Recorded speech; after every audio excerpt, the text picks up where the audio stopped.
People say no one is irreplaceable. They forget the employee you just fired might be the only load-bearing wall keeping the building from collapsing.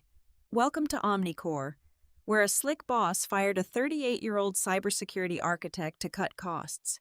He had no idea I was using those servers as a cage for a digital monster capable of swallowing hundreds of millions of dollars. Pour a bourbon and listen to a perfect masterpiece of destruction. Hello to all the wonderful listeners of Boss Revenge Stories. Unfortunately, YouTube has completely demonetized our channel, leaving us with zero budget to keep producing these narratives. If you enjoy today's story, please consider supporting us by joining the Boss Revenge Stories Patreon, where you can listen to exclusive, longer, and more detailed true stories featuring multiple emotional voice actors that we simply cannot publish on YouTube. You can join us by scanning the QR code on your screen right now, or by clicking the Patreon link in the video description or the pinned comment. Now, let us dive right into today's masterpiece of destruction. Told from my perspective, the person who orchestrated it all, Sophia Jenkins. I am 38 years old, and for the past 15 years, I was the cybersecurity architect for Omnicore Health Data Systems in Denver, Colorado. 15 years of my youth were spent drinking stale corporate coffee and pulling agonizingly long all-nighters, solely dedicated to protecting highly sensitive federal medical records. I built digital walls so high and algorithmic trenches so deep that no state-sponsored hacker or rogue entity could ever breach the outer perimeters of our databases. I breathed encrypted code, and my entire existence revolved around the glowing green text on a dark terminal screen. Omnicore was my life, and I guarded its secrets with a fierce, almost obsessive dedication. But modern corporate America has a remarkably funny way of rewarding absolute loyalty. Enter Chad Sterling. Chad was our newly appointed Chief Technology Officer, brought in by a clueless board of directors to modernize the company. He was exactly the kind of guy who possessed perfectly gelled hair, teeth blindingly white from expensive veneers, and a vocabulary consisting entirely of empty buzzwords he had memorized from an in-flight business magazine. His absolute latest obsession was something he vaguely called AI optimization. The disaster went down during our mandatory all-hands meeting on a particularly dreary Monday morning. The fluorescent lights buzzed overhead, casting a sickly pale glow on a room full of exhausted engineers and developers. Chad stood at the head of the long mahogany conference table, constantly adjusting his tailored Italian suit. He looked around the room, eventually locking eyes with me. He wore a smug, self-satisfied expression that I desperately wanted to wipe off his face with a mechanical keyboard. Right there, in front of the entire department, without a single shred of professional courtesy or prior warning, he publicly terminated my employment. "Sophia," Chad announced loudly, his voice dripping with unbearable condescension. "Omnicore is moving in a much more agile and streamlined direction. Your specific role is simply no longer required for our future growth." He then turned his destructive attention to my life's work. He proudly clicked a remote, projecting a colorful graph showing the monthly operating costs of Project Labyrinth, my highly specialized, standalone physical server infrastructure. "This Project Labyrinth," Chad sneered, pacing around the room like a motivational speaker, "it is an obsolete tech dump. It consumes tens of thousands of dollars in electricity every single month. It is a massive, unjustifiable waste of cloud resources and completely contradicts our new lean philosophy. We do not need archaic physical servers dragging down our quarterly profit margins." I sat perfectly still, my hands resting lightly on the cool glass surface of the table. I let him talk. I let him dig his own grave. "Therefore," Chad continued, gesturing grandly toward the projection screen, "we are sunsetting Labyrinth immediately.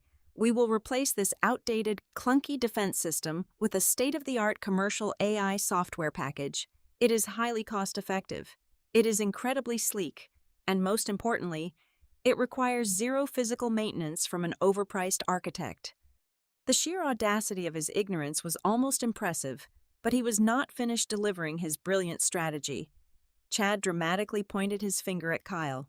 Kyle was a 22-year-old intern whose only discernible technical skill was writing basic prompts for AI image generators. Kyle did not know the absolute first thing about core coding, complex network protocols, or the rigid federal compliance standards required to handle medical data. Upon hearing his name, Kyle looked up, visibly terrified, almost spilling his iced oat milk latte all over his laptop. Kyle here will be taking over the absolute administrative rights for the new AI security grid, Chad declared proudly, as if he had just solved world hunger. He understands the future of technology. The entire conference room collectively held its breath. Dozens of my seasoned colleagues stared at me, bracing themselves for an inevitable explosion.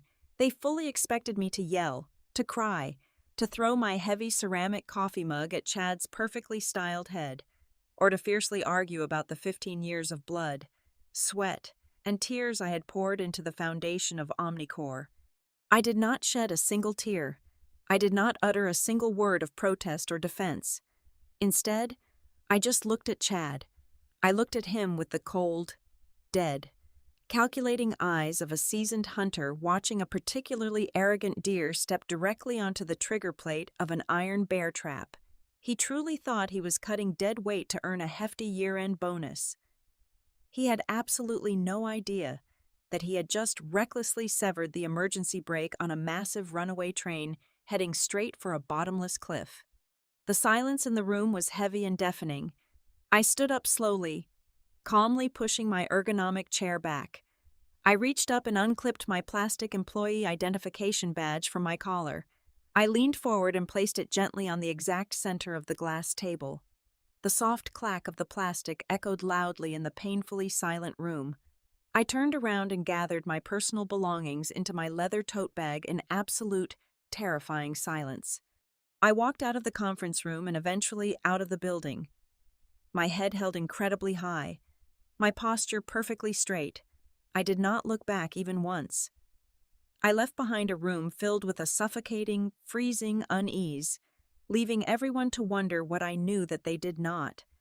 The walk from the conference room back to my workstation felt entirely different from the thousands of times I had made that exact trip.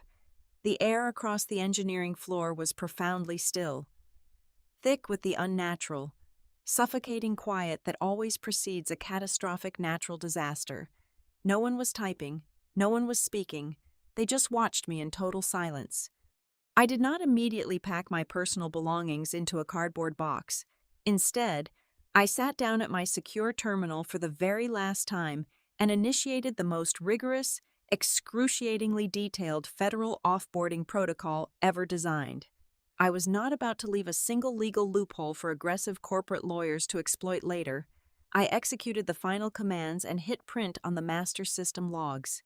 Down the hall, the heavy-duty Enterprise printer roared to life, spitting out reams of heavily encrypted documentation. I gathered the massive stack of paper and meticulously signed my name on the required lines, permanently and legally severing my guardianship over Project Labyrinth. On the very top of the towering stack of documents, I stapled a bright red physical warning file. The document explicitly detailed the catastrophic risks of decommissioning the physical servers without proper cryptographic mitigation. I made absolutely sure my signature was logged and time-stamped by the federal compliance system. I was now entirely free and clear of any future liability. Once the legal paperwork was flawless, I reached beneath the collar of my blouse and unclasped the heavy silver chain I had worn around my neck every single day for the past 5 years. Attached to the end of that chain was a biometric titanium flash drive. It was cool to the touch, dense, and infinitely more valuable than the entire glass and steel building we were standing inside. This was the fail-safe key. I walked deliberately toward the executive suite and headed straight for the corner office. The glass door was wide open. Chad was already sitting comfortably behind his massive custom oak desk, aggressively typing on his sleek laptop, undoubtedly drafting an email boasting about his cost-saving brilliance. I stepped onto the plush carpet of his office without knocking. He looked up, an annoyed and dismissive expression crossing his perfectly groomed face before he could utter a single word of meaningless corporate jargon.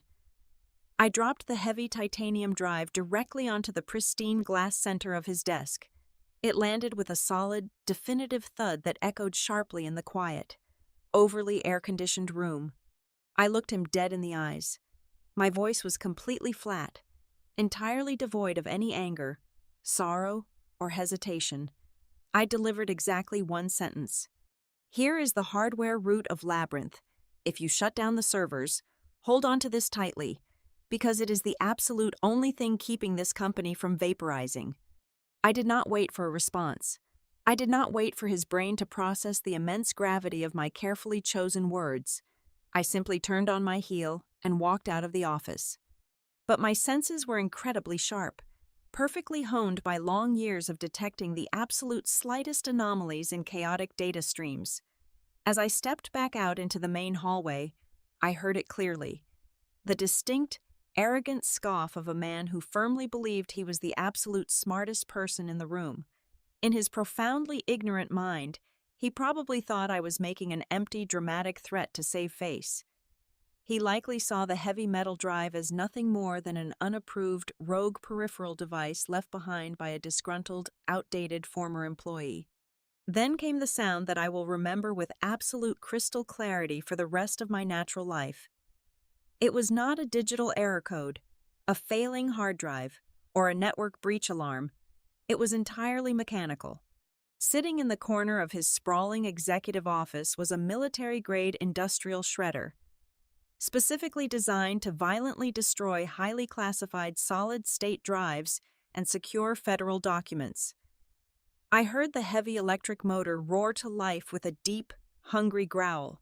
A split second later, the horrifying, dry, agonizing screech of solid titanium being violently crushed, chewed, and ground into microscopic metal dust pierced the quiet office air. He actually did it. It was the absolute pinnacle of human stupidity. Chad had just casually tossed the fail-safe key directly into the spinning steel teeth of the industrial shredder. As the violent grinding noise finally stopped and the heavy motor whined down into complete silence, I closed my eyes for a brief, peaceful second and took a slow, deep breath. The ultimate death warrant for Omnicore Health Data Systems had just been officially signed, sealed, and irreversibly executed. By Tuesday morning, the corporate illusion of progress was in full swing. Chad was already busy cementing his self-proclaimed legacy on the internet, while I was sitting on my living room couch miles away, sipping hot black tea and watching the digital world spin.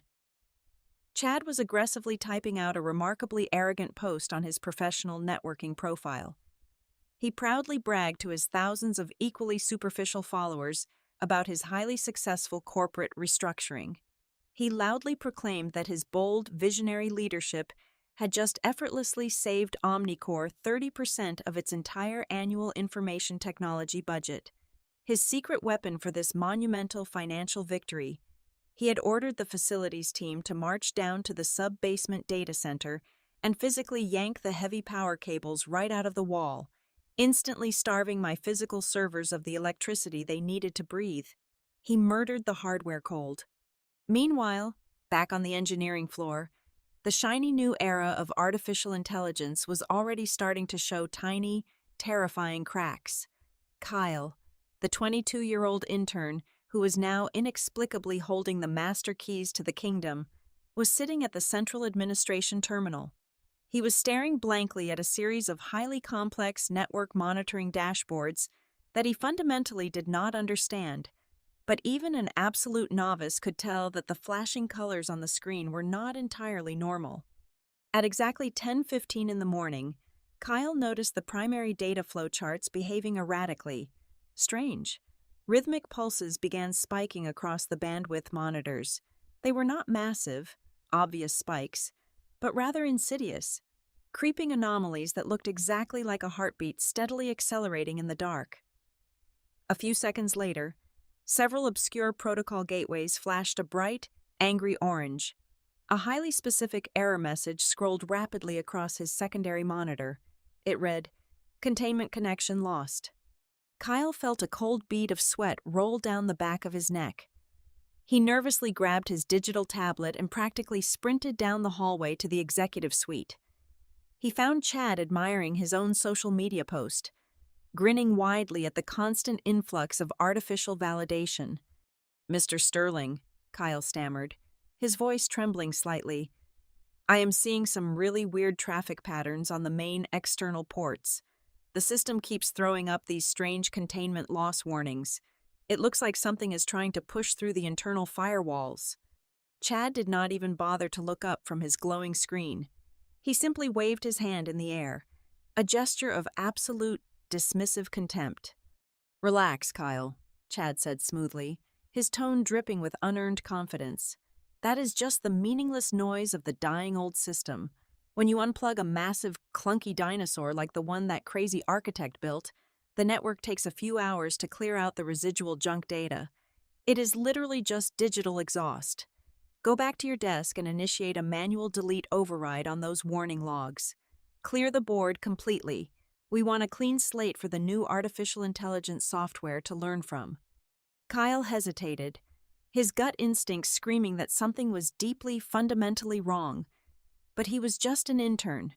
He nodded obediently, walked back to his desk, and typed in the exact override command Chad had ordered. He permanently silenced the only alarm bells the company had left. That was the exact moment Omnicore officially stepped off the ledge. What Chad failed to comprehend, what his expensive business degree and his glossy technology magazines never taught him, was the fundamental truth about my life's work. For 15 years, I had not been building a traditional firewall. Traditional firewalls are essentially just tall fences, and eventually, a dedicated attacker will always find a way to climb over a tall fence. I knew that better than anyone. So, I built something entirely different. The labyrinth was not a shield. It was a remarkably elaborate, terrifyingly complex digital prison. It was the largest, most sophisticated honeypot ever constructed in the private healthcare sector. Exactly 5 years ago, Omnicore was quietly targeted by an incredibly vicious, state-sponsored ransomware variant. It was a piece of malicious code so deeply advanced and aggressively adaptive that no commercial antivirus could even detect its presence, let alone stop it. It was specifically designed to silently infiltrate the network, encrypt every single byte of data, and hold the entire federal medical system hostage. Instead of trying to block it and risking a catastrophic failure, I opened a hidden door. I lured the parasitic malware inside. I meticulously crafted a massive, simulated maze of fake patient databases, dummy financial records, and endless loops of synthetic data. For 5 long years, that highly lethal virus had been trapped inside my physical servers, constantly consuming the fake data, entirely convinced that it was successfully plundering the real corporate network. I gave the monster an infinite, completely isolated playground. It was a delicate, high-stakes hostage situation, and I was the sole warden holding the heavy steel leash. But when Chad arrogantly pulled the power cables on Tuesday morning, the simulated world I had built for the parasite instantly vanished into thin air. The digital walls dissolved, the endless data loops evaporated. Deep within the dark architecture of the network, the sleeping monster suddenly woke up. It reached out its digital tendrils and realized that the fake walls were gone. It realized that the simulated data was no longer there. And most horrifyingly, it realized that it was finally free. The new artificial intelligence software that Chad was so incredibly proud of was completely blind. It was commercially designed to look for standard, known threats. But this state-sponsored parasite was a ghost. It had been dormant and isolated for half a decade. To the shiny new security grid, the lethal virus looked exactly like standard administrative traffic. The absolute only thing that could have instantly rebuilt the prison walls. The only physical cryptographic key that could have forced the parasite back into containment was the biometric titanium drive, the exact same drive that was currently sitting in a corner office, reduced to a small pile of worthless metal dust at the bottom of an industrial shredder. With the fail-safe destroyed and the warden gone, the virus paused for only a fraction of a second. Then, fueled by 5 years of pent-up, aggressive programming, The parasite turned its invisible gaze toward the massive, unprotected, very real central database of Omnicore health data systems. It began to slither through the open gates. The slaughter was about to begin. The clock struck 2:15 on Wednesday afternoon when the invisible guillotine finally dropped. Across the sprawling corporate campus of Omnicore Health Data Systems, an unnatural phenomenon swept through every single department. From the brightly lit finance division on the top floor to the bustling customer care and healthcare coordination centers down below, every single computer monitor, laptop, and digital display simultaneously flickered, emitted a sharp, high-pitched electronic whine, and went completely pitch black. For a fraction of a second, thousands of employees simply stared at their dead screens, assuming a localized power surge or a routine network glitch had occurred. Keyboards clicked uselessly. Mouse cursors had vanished. Then, as if choreographed by a phantom conductor, every single piece of glass in the entire building violently flared back to life. But instead of spreadsheets, email clients, or patient charts, the displays illuminated the deeply shadowed office floors with a sickening, glowing red light.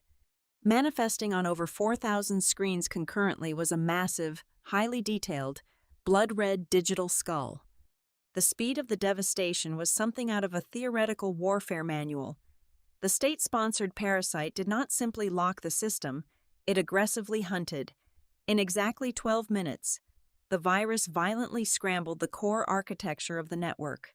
40 million federal Medicare medical histories were instantly locked behind impenetrable walls of advanced military-grade encryption, highly confidential insurance contracts, decades of deeply sensitive psychiatric evaluations, detailed surgical records, and the unmasked credit card data of millions of vulnerable American citizens were swallowed by the digital void. Every single byte of data that made Omnicore a powerhouse was systematically neutralized.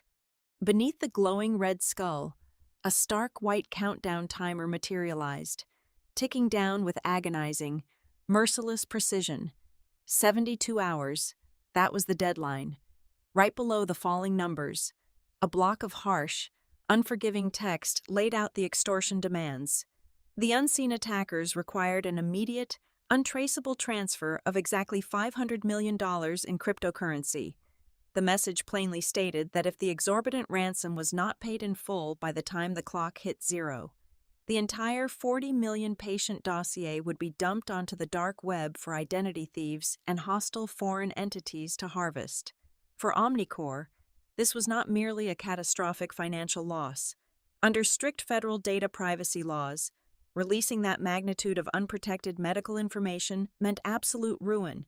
It guaranteed sweeping criminal investigations by the Department of Justice, federal indictments for the entire executive board, massive class action lawsuits, and the total, irreversible liquidation of the company.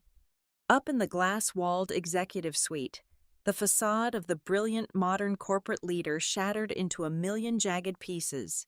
Chad burst out of his corner office, his expensive tailored Italian suit jacket discarded, his perfectly gelled hair wildly disheveled from gripping his own head in sheer terror. His face had drained of all color, replacing his smug tan with the sickly, pale complexion of a dead man walking. He looked like a cornered animal realizing the trap had sprung. "Backups!" Chad screamed, his voice cracking hysterically as it echoed across the frozen engineering floor. "Kyle, boot up the emergency cloud backups right now. Disconnect the primary mainframes and switch everything over to the new commercial cloud storage I just authorized. We can restore the system state from yesterday. Just wipe the infected drives and pull down the clean data." He was practically hyperventilating, desperately clinging to the false promise of his cheap, automated artificial intelligence security grid. He sprinted over to the central administration terminal, where Kyle, the severely underqualified intern, was rapidly pounding away at his keyboard, tears already streaming down his young, terrified face. The kid had never seen anything more complex than a forgotten password request, and now he was manning the helm of a sinking battleship. "I am trying, Mr. Sterling," Kyle sobbed, his hands shaking so violently he could barely strike the correct keys. I am sending the access request to the cloud servers, but nothing is responding correctly. The secure handshake protocols are failing. The system is rejecting every single override command I input. Chad shoved the young man aside, violently pulling the keyboard toward himself, slamming his own hands onto the terminal. But as Chad stared at the diagnostic readouts, the final, fatal blow was delivered. The crushing reality of his own arrogant ignorance stared back at him in lines of corrupted code. The virus had not waited until Wednesday afternoon to begin its assault. When Chad had brutally killed my physical servers on Tuesday, the parasite had slipped into the network and spent the entire night quietly exploring its new territory. Because Chad had overridden the initial warning alarms, and because his highly touted commercial artificial intelligence software was completely incapable of recognizing a highly sophisticated, 5-year-old dormant military threat. The virus had moved with absolute impunity through the digital corridors. Before it ever triggered the Red Skull or locked the primary databases, the parasite had silently slithered up the external data pipes and deeply infected the supposedly impenetrable cloud backup system. It had thoroughly encrypted the external backups first, ensuring that when the trap finally snapped shut on the main network, there would be absolutely no escape route. The malware had poisoned the well before burning down the village. "The cloud is gone," Chad whispered, his voice entirely hollow, his eyes wide with an unblinking, primal horror. "It is all encrypted. The backups are completely encrypted." Every single door to recovery slammed violently shut and deadbolted. The brilliant tech executive had essentially locked his entire corporate family inside a burning house and enthusiastically thrown the only physical key into a roaring industrial shredder. A billion-dollar corporate empire was instantly, completely paralyzed. Down on the main operational floors, the reality of the situation rapidly descended into pure, unfiltered chaos. The sheer scale of the tragedy unfolded in real time. Billing departments could not issue a single invoice, halting millions of dollars in hourly revenue. Customer service representatives wept openly at their desks as desperate hospitals called in, pleading for access to critical surgical histories for patients currently lying on operating tables, only to be told that the life-saving data simply did not exist anymore. Doctors across the country were suddenly flying blind. Omnicore was completely blind, deaf, and rapidly bleeding out.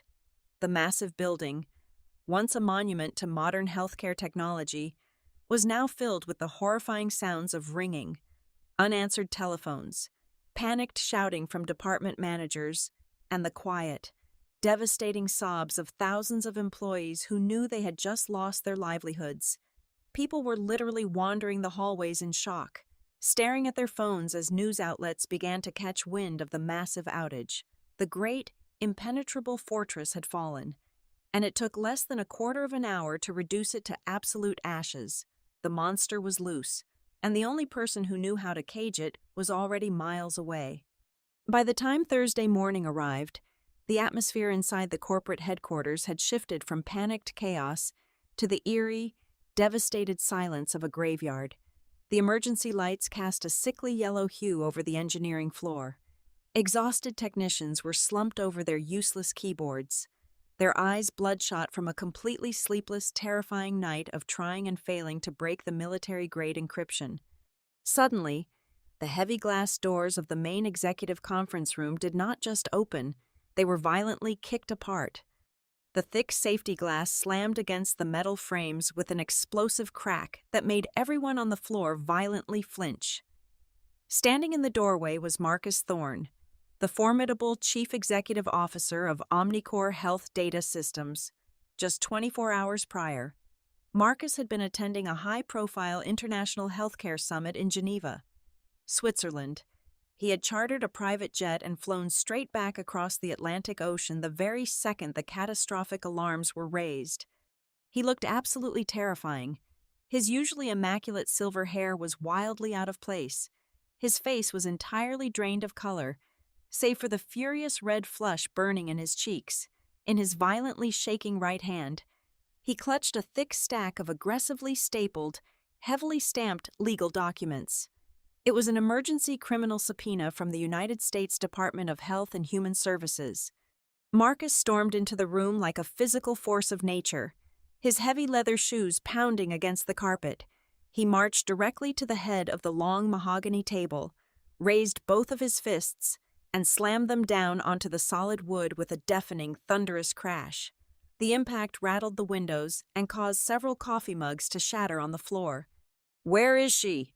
Marcus roared, his deep voice echoing violently across the entire floor, loud enough to make the executives in the room physically shrink back into their expensive chairs. "Where is my female cybersecurity architect?" Chad Sterling was cowering at the far end of the table.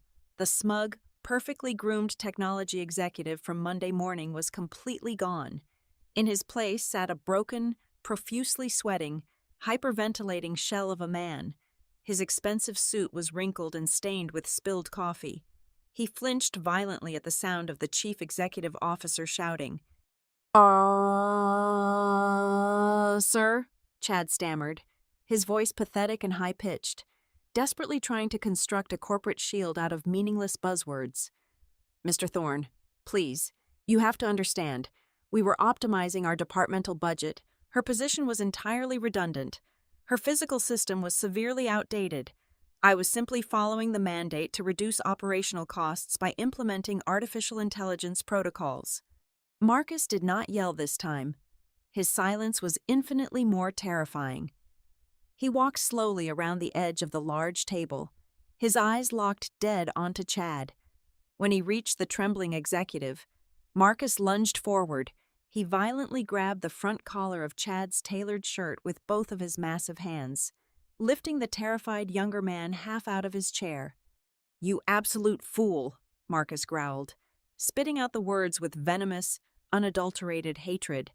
He leaned in so close that Chad could feel his frantic breath. "She was not protecting the system from a virus. Do you hear me? She was not maintaining a defensive firewall." Marcus shook him violently, forcing Chad to look directly into his furious eyes. "She was imprisoning it. That malware was deeply embedded into our core architecture 5 years ago. It attached itself to the foundational root of our medical databases. The Federal Cyber Command experts explicitly told us that the malicious code could not be deleted without completely destroying the original medical data along with it. If we tried to kill the parasite, we would have killed 40 million patients along with it." Chad stopped breathing. His wide, terrified eyes darted frantically around the room as the horrifying reality of what he had done finally began to pierce through his thick skull. The arrogant illusion he had built around himself was rapidly disintegrating. "So she built a cage," Marcus continued, his voice rising back into a furious shout, echoing off the glass walls. "She manually coded an infinitely regenerating digital labyrinth to keep that monster fed and contained for 5 entire years so that this company could continue to operate. She was the absolute only person on this planet who fully understood the structural integrity of that prison, and you fired her to save a few $1,000s on an electricity bill." Marcus shoved Chad violently backward. The chief executive officer stood tall, desperately trying to regain some semblance of control over a completely unsalvageable situation. He ran a trembling hand through his messy hair. "We have to rebuild the cage immediately," Marcus ordered, turning to the rest of the terrified engineering team. "Power the physical servers back up right this second. Reboot Project Labyrinth." Chad whimpered from his chair.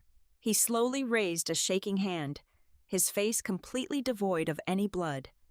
"I unplugged them," Chad confessed, his voice barely a weak whisper. "I cut the power to the physical servers on Tuesday morning to save power." Marcus closed his eyes for a long, agonizing second. He took a deep, shaky breath, desperately trying to suppress the urge to commit physical violence. "Fine," Marcus said, his voice dropping to a dangerous, deadly low register. "It is fine. We have an absolute fail-safe. Before she left, she would have surrendered the physical decryption key. It is a highly classified, biometric titanium flash drive. It contains the raw root commands required to instantly reset the server parameters and forcibly rip the parasite back into containment. Give me the titanium drive. Chad, give it to me right now." The entire conference room went completely, devastatingly dead silent. Nobody moved. Nobody breathed. The only sound was the faint, mocking hum of the air conditioning unit. Chad slowly turned his head. He looked away from the furious face of his chief executive officer. He looked out through the glass walls of the conference room, his empty eyes staring directly toward his own corner office down the hallway. He stared specifically at the heavy, military-grade industrial document shredder sitting quietly in the corner of his room. "She put it on my desk," Chad whispered, large tears finally spilling over his eyelids and rolling down his pale cheeks. He raised a violently trembling finger and pointed blindly toward his office. "She told me it was the only thing keeping the company from vaporizing. I thought she was making a dramatic threat." Marcus froze. The chief executive officer followed Chad's trembling finger, his eyes locking onto the heavy machinery visible through the glass doors. A horrifying, sickening realization washed over Marcus's face.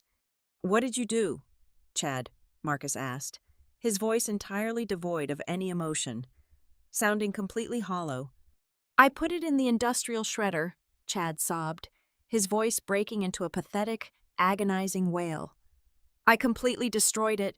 The metal is gone. It is all just dust."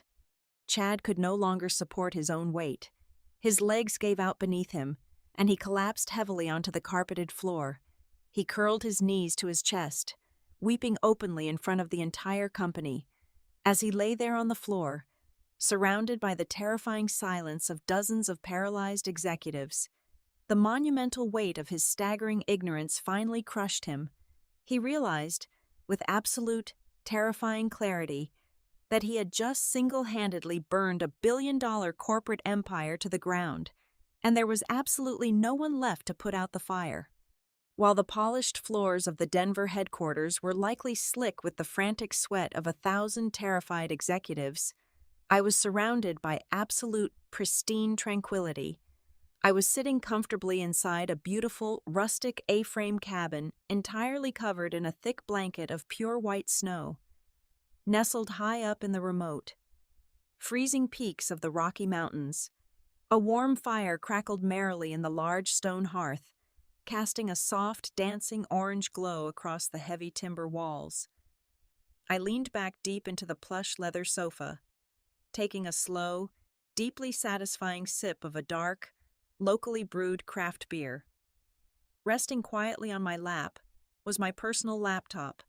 I was not looking at network logs, encrypted threat protocols, or panicked company emails. I was simply watching the live financial markets. The ticker symbol for Omnicore Health Data Systems was glowing a violent, beautiful shade of crimson in less than a single hour of trading. Their corporate stock valuation had plummeted by a staggering 65%, and the downward curve showed absolutely zero signs of slowing down anytime soon. My cell phone, resting on the solid wooden coffee table, had been violently vibrating against the timber for over 2 hours straight. The caller identification constantly flashed the exact same name over and over again, Marcus Thorne. I let it ring. I let him stew in the absolute, paralyzing terror of his rapidly crumbling empire. Finally, just as my beer glass was almost empty and the stock market ticker dipped another 5%, I calmly reached over and swiped the green button to accept the call. "Sophia?" Marcus gasped, his voice completely unrecognizable. The usually composed, booming, confident baritone of the chief executive officer was reduced to a frantic, breathless plea. He sounded exactly like a drowning man desperately clawing at the empty ocean air. "Thank God you answered. Please, Sophia, you have to help us. I will give you absolutely anything you want. I will wire $5 million directly into your personal bank account the very second we hang up this phone. I will publicly fire Chad Sterling today. I will terminate the entire board of directors by tomorrow morning. Just give me the digital backdoor. Please, I am begging you. Access the system remotely right now and give me the backdoor command to shut the maze down and cage that thing." I let several long, agonizing seconds of heavy silence pass between us. I wanted him to feel the weight of the moment. Then, I let out a soft, incredibly relaxed laugh. It was a gentle, quiet sound, but to Marcus, it must have sounded exactly like the metallic click of a loaded revolver being cocked right next to his ear. "Marcus," I said, my voice perfectly level, completely devoid of any sympathy or urgency, "you truly do not understand the fundamental architecture of what I built for you. A perfect digital prison does not have a hidden exit.